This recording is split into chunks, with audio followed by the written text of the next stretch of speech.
just before Parents Weekend at UT in 1998, I found a lump in my right breast. And I wasn't too concerned about it at first because I had had other cysts and I didn't think that it was any big deal.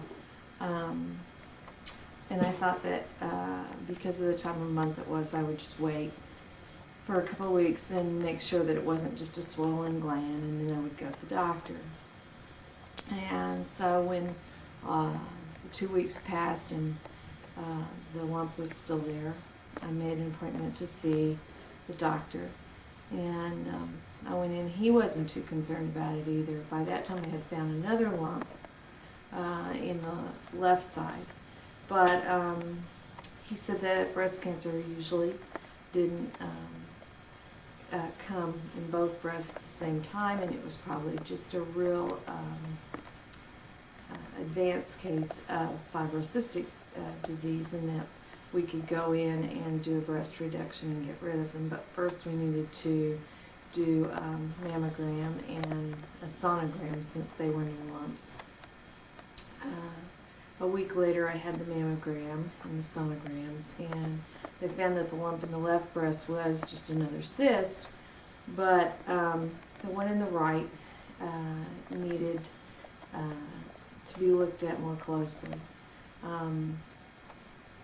I could tell that the looks of the films were really bad because the young woman who did the sonogram went and got the doctor, which was normal for her to go get the radiologist, but when he was speaking to me about the need for a biopsy, she backed against the furthest wall and averted her eyes to the floor and wouldn't give me eye contact.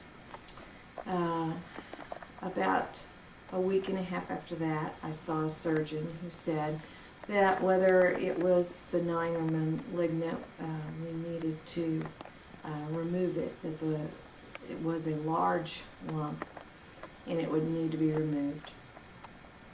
So he suggested that we do a needle biopsy in his office. So he did it that day, and we waited for the results. Due to my insurance, it had to be sent out to a lab, which took longer. So the wait was tedious and made me a bit nervous. And so while I waited, I went on the internet and I looked for everything I could find about breast cancer and about fibrocystic tumors, and knew that if it was cancer, that I was looking at a pretty bad outlook of cancer because it was a fairly large size lump that I could feel. The results of the first biopsy came back benign, but the doctor called me and said everything else that he could tell from his exam and from the sonogram looked as if it was cancer, so he wasn't comfortable with the first biopsy and wanted to do a surgical biopsy. So we scheduled a surgical biopsy for December 7th. Went into the hospital for outpatient surgery, and when I awoke, was told by my husband that it was indeed cancer.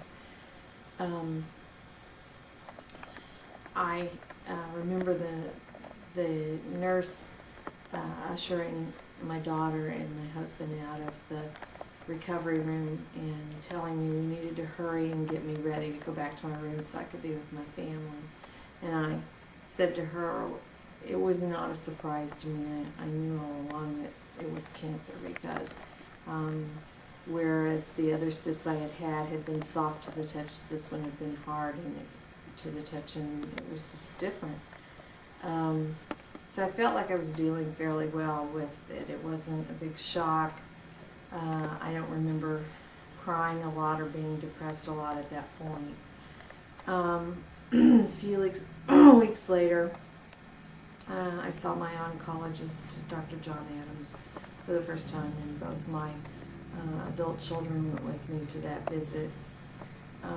He told us that we were indeed looking at at least a stage 3, possibly a stage 4 cancer. But the tumor was about the size of a grapefruit, and that the chance that it had spread was great. That usually tumors of that size had already spread to the lymph nodes and on.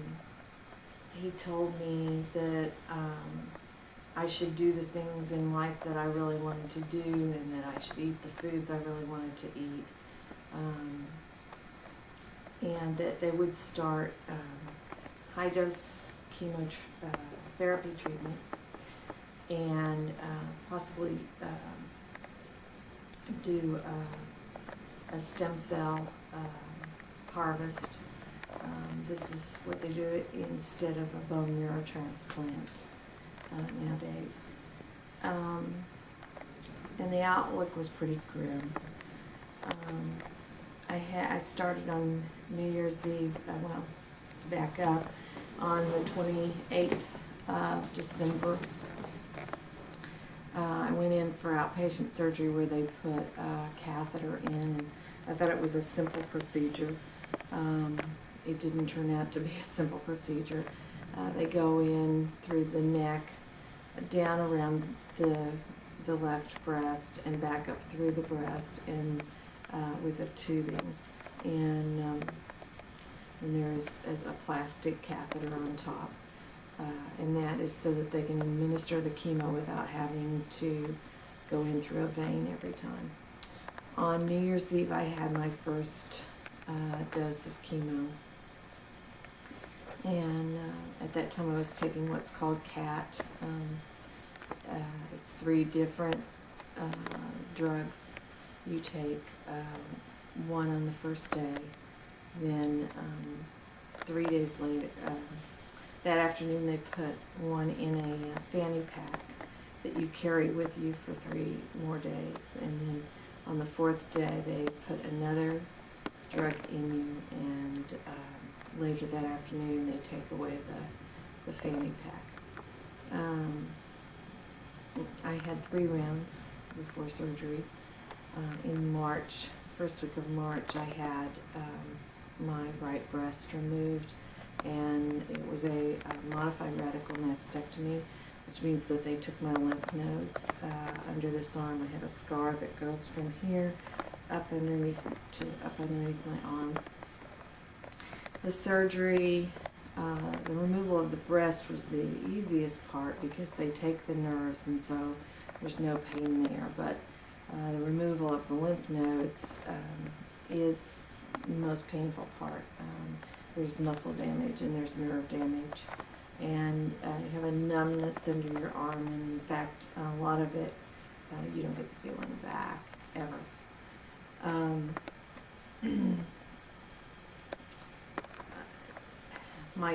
My concern with the surgery was never that I was losing my breast. That was the easiest part. I felt fortunate that the cancer wasn't in a body part that I couldn't live without. My concern was my life and the fact that I possibly wouldn't live long enough to attend my children's weddings or play with my grandchildren. And the first thing that I said to my doctor was that I would do anything he told me that I needed to, as long as he would assure me that I would live long enough to play with my grandkids. The chemo that we did before the surgery was to shrink the tumor, and it did do that. When they tested the lymph node, they found that the cancer had stayed within the tumor, within the breast, and had not spread to the lymph nodes or any other part of my body, which was very fortunate for me. A lot of women who are not as fortunate, and those women are usually the ones who don't. I have no problem.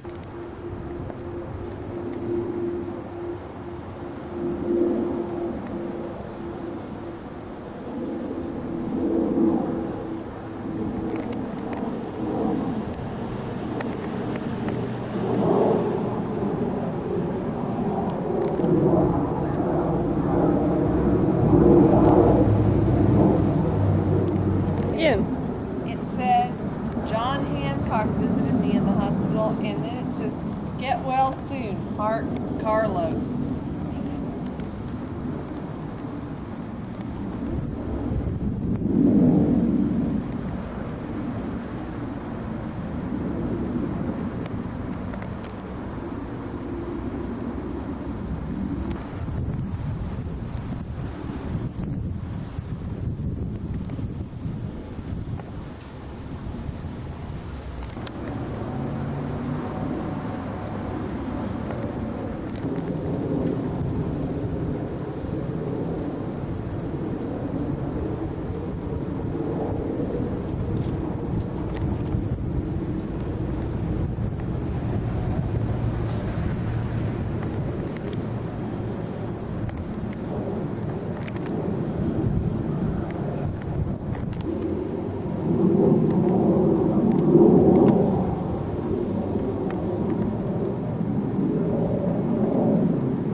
After surgery, I had to have 2 more rounds of chemo, and then I had 35 treatments of radiation. When you first go in for radiation, they make a body mold for you to lay in so that you lay the same each time, and they do what they call a simulation, where they take lots of x-rays. You're forced to lay with your arm up like this, which is difficult for someone who's had a mastectomy because of the nerve and muscle damage that is all in this area. You lay that way for about 2 hours while they do that. They take lots of pictures, Polaroid pictures of your chest, which you get to see lots of times during the treatment. That's not a real fun thing to do, to see close-up pictures of your scar. You go to radiation 5 days a week, and the treatment itself doesn't hurt, and it only takes about 10 minutes, and the people are just real kind.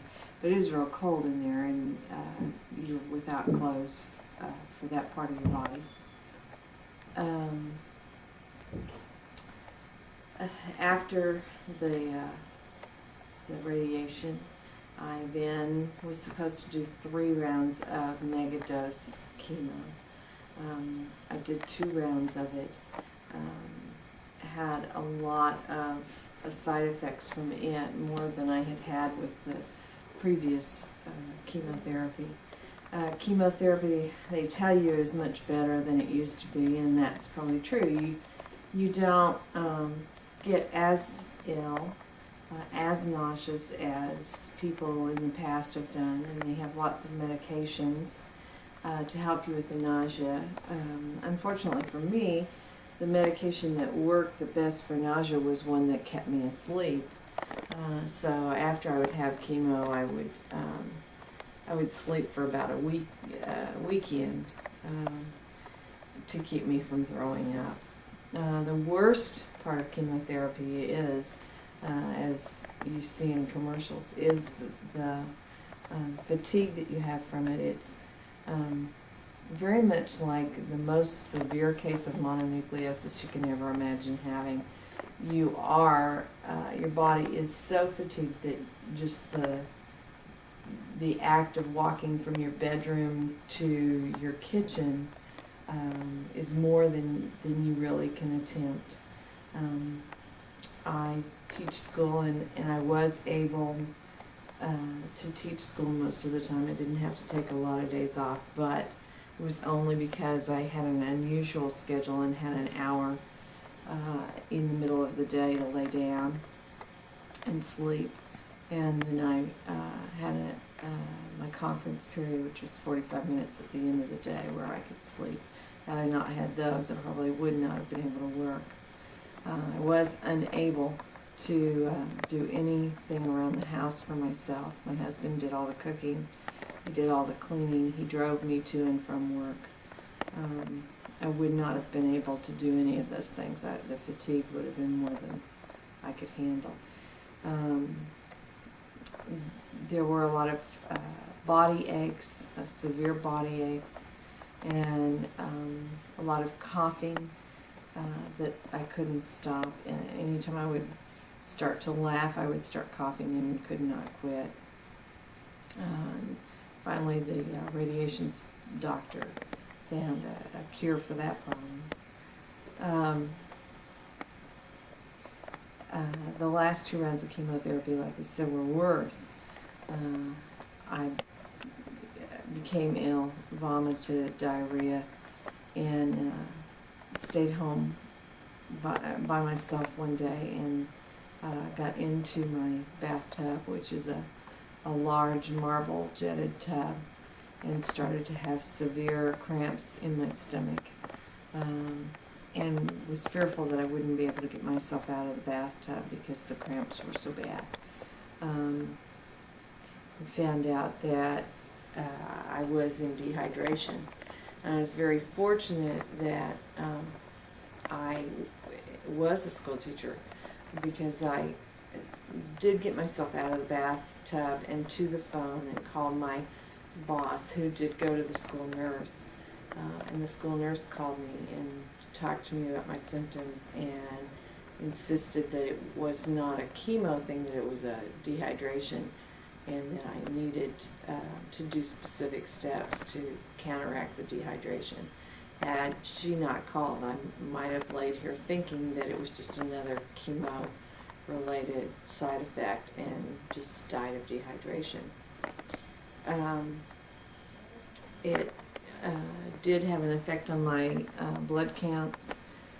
I never had the severity that most people have of their white blood count going down, but my red blood count did go down. I was severely anemic and had to be treated with shots for 8 weeks to bring my blood count back up. After the second round of chemo, I went in to get ready to have the third round. Went to see my doctor and told him of all the symptoms that I had had during the past 2 weeks, and he insisted that we were finished with chemo. The last rounds were to assure, or try to assure me that I wouldn't have recurrence of my cancer, but the way the doctor put it was that statistics show that women who have those last 3 rounds of megadose have a lesser chance of recurrence, but that I could be not part of the statistics, and it could recur anyway. So when he found that I had been so ill, he decided that since he couldn't promise me that 3 rounds were better for me than 2, that it was time to stop, that it was doing too much damage to my body. Chemo can damage your heart, your liver, your kidneys, and you have to sign a waiver in the very beginning that tells that you understand this, that you have 2 choices. You can refuse the chemo and die, or you can go ahead and have the chemo and take chances that your vital organs will be damaged. That seems like a really hard decision, but depending on your age, I suppose, it wasn't a difficult decision for me. I just tried not to focus on the things that could happen, and just tried to take my life one day at a time. The most difficult part for me through the treatment was that I had been a very independent woman. I was a career woman, had always done a lot of things by myself and taken care of myself.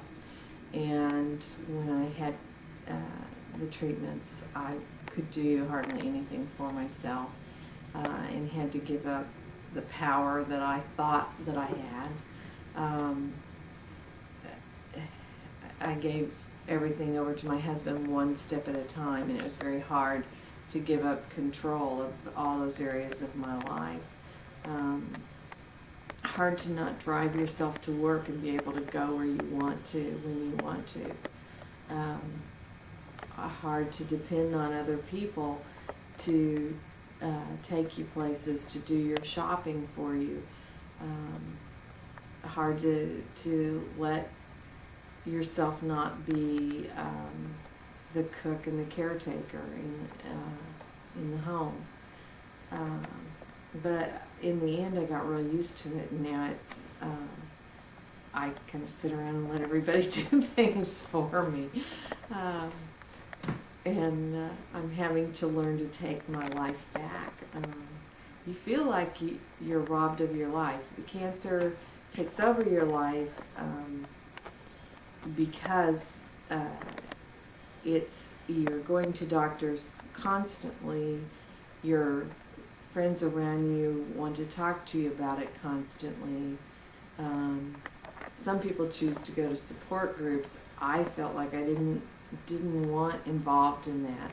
I have a wonderful Sunday school group who supported me and took care of me, and I just didn't feel like I wanted to go to a group and become friends with other people who would possibly die. Nowadays it's not hard for me to talk about my cancer. It is hard for me to watch other people die of cancer. We've had a family member and a friend, a family member of a very good friend pass away from cancer, and that was very difficult for me to know that their cancer was gone for a short period and came back, and mine could do the same, and then I could lose the battle the same as them. And I know that for the rest of my life I will have to be watchful, and I will have to be worried that the cancer will come back and take its final toll. But we all know that our days are numbered. I just think that those of us who have had cancer know that a little better how ours are numbered. And we know how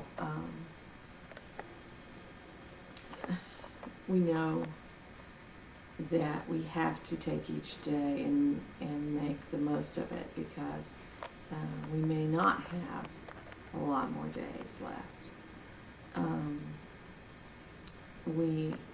You learn very quickly that you hold the things that are dear to you even dearer, and you get rid of everything in your life that's not very important. I tend to stress less than I used to over things, and I tend to enjoy holidays more, where I used to stress about every detail being correct in my house, and I'd get nervous making the meal and wanting everything to be perfect. Now I'm more able to enjoy making that meal, because for so long I couldn't even cook a regular meal for my family, and I wouldn't have been able to cook a holiday meal at all.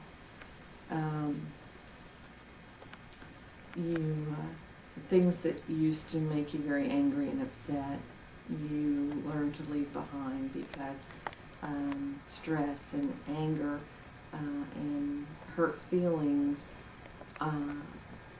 only make your health issues worse. When you're on chemo, when you have cancer, you can't take stress very well, and it tends to put you into bed. So you learn quickly that things that aren't important shouldn't upset you, and you can't let things bother you the way you did before you had cancer. Okay. I have the newest in prosthesis. This is my prosthesis. It's squishy. It has a nipple. The The new thing about it is that it has this sticky material, and I can stick it to me directly to my skin if I want to. Or I can place this pad over it. A mastectomy bra is what you use afterwards, because you don't use underwires. And a person with my size has to wear an underwire for support. This bra is made to support me without the underwire. They made me wait until November before I could stick this to me, and to tell you the truth, I just haven't done it yet. I need to go in and have them show me how to position it when I stick it on, and I just haven't done that yet because I've been busy. These are much better than the old kind because they feel more like a real breast. The only thing is it's a lot more firm than my real breast after 40 plus years of life. The mastectomy bra has a pocket in it that you can wear your prosthesis in, but because mine has this cotton backing, I can wear it next to my skin, which is a nicer feeling than just wearing it in the pocket.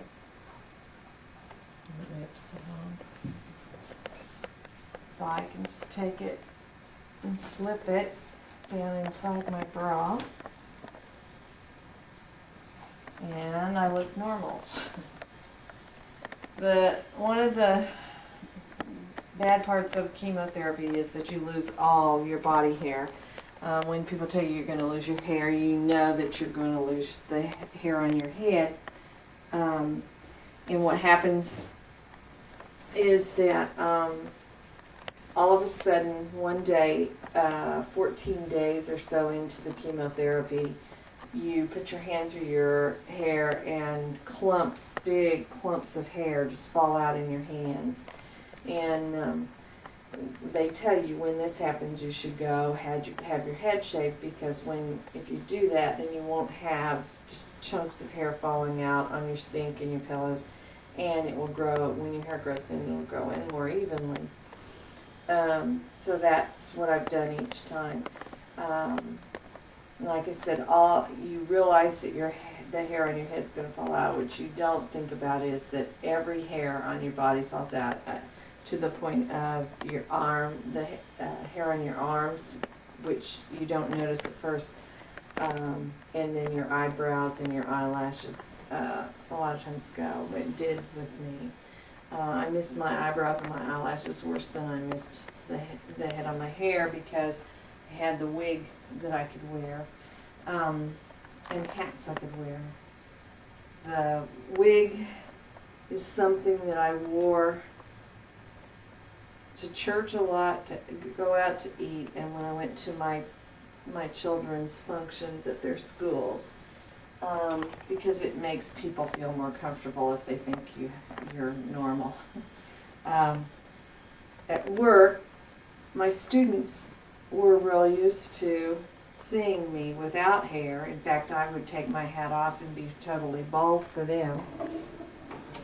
And so I wore a hat most of the time.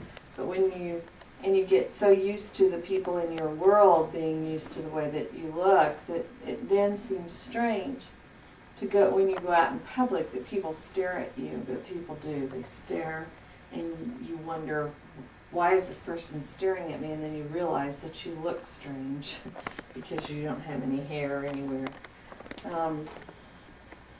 So I wore the wig quite a bit to places where I would be in the public eye, because it made other people more comfortable. Actually, the wig gets uncomfortable wearing it, especially the more bald you are, because if you don't wear the cotton cap, it scratches and it's heavy on your head. And the hats are just much more comfortable, and they go on quicker, and you can change them with your outfits, so it's kind of fun. But I wore this wig quite a bit when I was really, really bald, Everybody seemed to like it. It's a lot better than the hair that I'm growing back on my head. I didn't used to have this dark a hair, but when my hair came back in the first time, it was very, very dark, very black, and unusually thick. This time it's thinner, more like my real hair, but it's still very dark. But this time when it started growing in, it grew in a very much gray. There was dark here where the hair had not completely fallen out, but big gray spots. But now the color's coming back, which I'm glad to see. Because I had the chemotherapy and then we stopped for radiation and then we started again, my hair had a chance to grow back in. Radiation will kill the hair in the area and you never get it back, but it doesn't kill the hair in the other parts of your body. So my hair had started to come back, had some relief from the chemo and return, and then when we started the megadose chemo, it fell out again. It was harder to lose it the second time than it was the first. But it's coming back in, and hopefully by Christmas I can have a regular hairdo and quit wearing all these different things.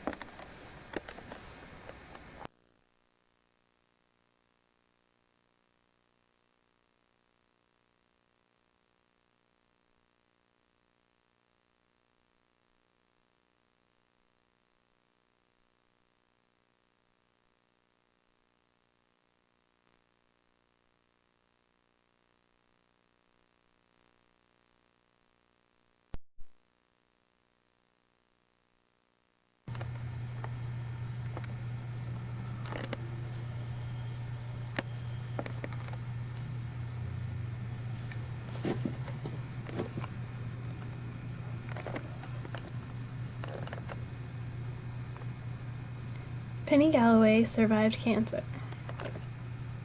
Penny Galloway had breast cancer. She survived months of grueling chemotherapy and radiation treatment. She beat her breast cancer and is now in remission.